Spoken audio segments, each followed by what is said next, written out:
All right, here are the Chapter 9 study guide notes for Ender's Game. In this chapter, this one is called Locke and Demosthenes. Question 1, explain how the following people perceive Peter: his parents, his teachers, Valentine. Peter has changed since Ender left for battle school. His parents love the new grown-up Peter, and his teachers all say he's such a wonderful student and helpful.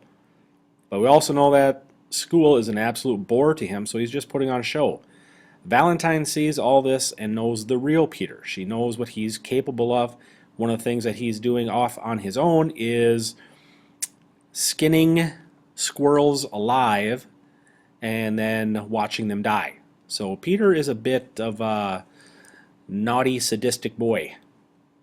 Question 2, what is Peter's plan to change the world? How does he manipulate Valentine into helping him? What is her role in his scheme? That both he and Valentine go on the nets, think internet but more powerful, and impersonate adults.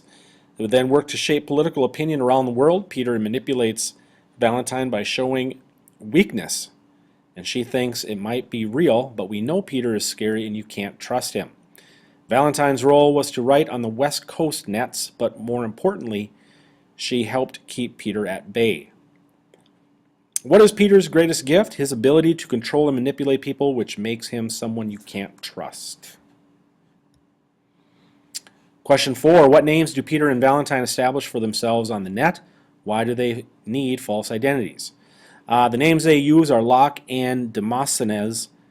Are the identities they take on? Because they're children. If people on the nets knew they were just kids, no one would take their ideas serious. Question 5, how has Ender gained the respect of everyone at battle school? What has he lost? At 9 years old, he is a top soldier in battle school. He is a toon leader and still holds his practices, which commanders from other armies send select soldiers to in order to learn from Ender. He's lost the ability to be looked at as just another kid. Everyone, even his friends Alai and Shen, look at him as a teacher, not an equal, and they treat him as all business. Deep down inside, I think Peter just wants to be a kid. But that's being stripped away from him, both, I think, mostly by the adults. They're kind of taking that all away from him. And the kids are as well. And question number 6, why, according to Valentine, does Ender see Peter in the mirror? On the outer surface, Ender sees Peter's face because he's afraid that he'll become just like Peter. But he sees Peter's face because it's a reminder that he has Peter with him. Later in the chapter, when Ender is playing the fantasy game, he has Valentine with him. So that's a big step for Ender, is that having Valentine with him kind of calms him, soothes him, comforts him. All right, that's it for Chapter 9.